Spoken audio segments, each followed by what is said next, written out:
Wait, stop. Here's 3 things you should never do to your pepper plants. The first thing you should never do to your pepper plants are let them fruit when the plants are small.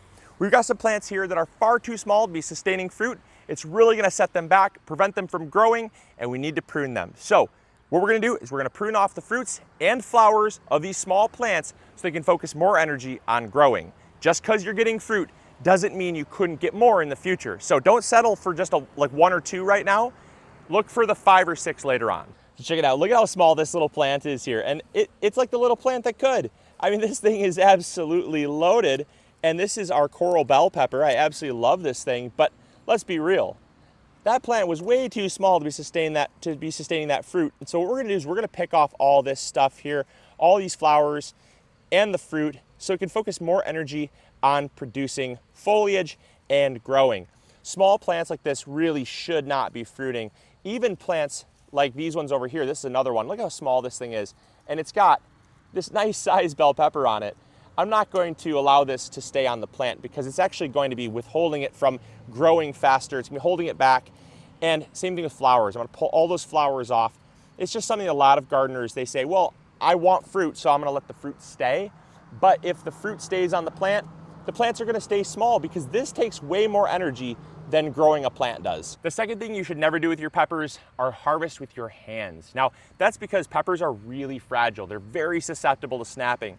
And especially once they get taller like this, they get a lot larger, the branches are even more susceptible to snapping. And so what I recommend doing are getting some snips or pruners and coming in and clipping the fruit off, because what you don't want to do is you don't want to try to pull it off or tug it off, because often what's going to happen is it's going to snap off a large portion of the plant, maybe a branch or even like a whole section of the plant. And what that's going to do is it's really going to set the plant back. It's going to make the plant a whole lot more smaller because it just, you just damaged over half the plant by trying to harvest a pepper. So don't do that. Just get in some snips, come in and snip it off at the stem, and you're going to be far better off. I see way too many gardeners damaging their plants by just being hasteful and not really taking their time and having the right tools with them in the garden. The third thing that you shouldn't do is hesitate putting them in containers. I see a lot of gardeners being fearful about putting their peppers in containers when peppers actually, as you can see, thrive in containers. This is a simple 5-gallon pot from MIgardener, and all we've done is we've taken our pepper plant, put it in a really good potting mix, and this pepper is absolutely thriving in here. It's producing tons of flowers, tons of growth, tons of fruit. It is super, super healthy. But what these containers really help us do is to maximize our harvest and grow in areas where we wouldn't otherwise be able to grow. In this greenhouse here, we don't have the option to grow in ground, but we do have the option to grow in containers.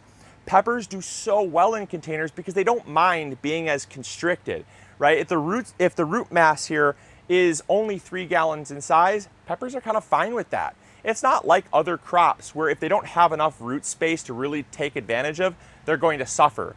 Peppers are going to be fine, a little cramped, a little more claustrophobic, and that allows us to have a really super healthy, beautiful plant, even in a moderate container like this.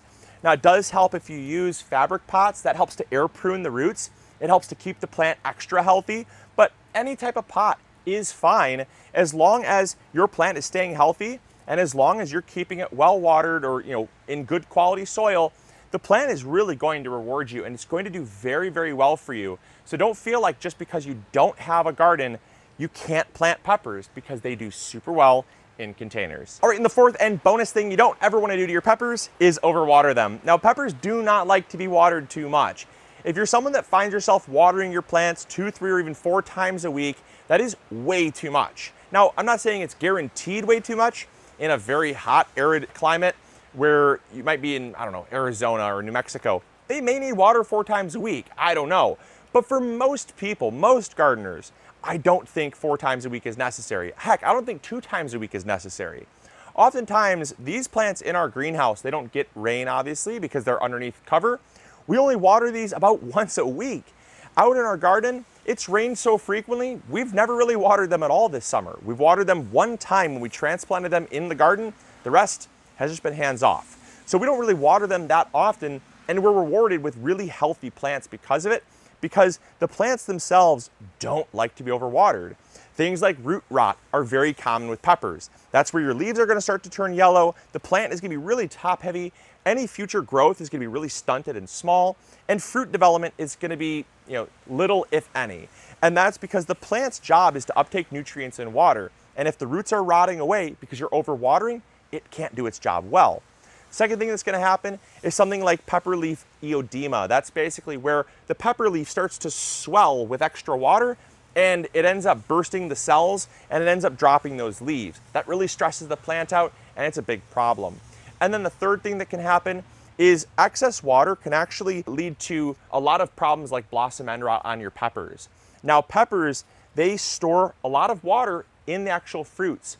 And what happens is you have a lot of peppers that sometimes will just go mushy and soft. And it's a common thinking that because a lot of water is stored in the peppers, that the more you water, the bigger the fruits are going to be. That actually could not be further from the truth. Now it is true with something like watermelons, cantaloupes, strawberries, apples, fruits. Most of your other fruits get larger the more you water them.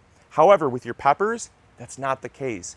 Oftentimes what it's going to lead to is premature blossom end rot or the complete rotting of the fruit entirely, and you're going to find that you're going to end up with really soggy, underripe fruits, undersized fruits, and it ends up being a really big problem. So don't overwater your peppers. You'll probably benefit from it.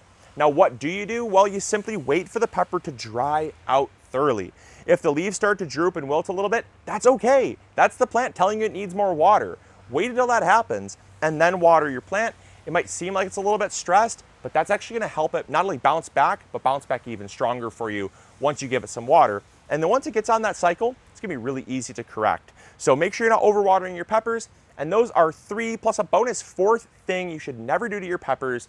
I hope you guys enjoyed. I hope you all learned something new. If you did, make sure to hit the green thumbs up. Help spread this video around to more people. And as always, this is Luke from the MIgardener channel, reminding you to grow bigger. Take care.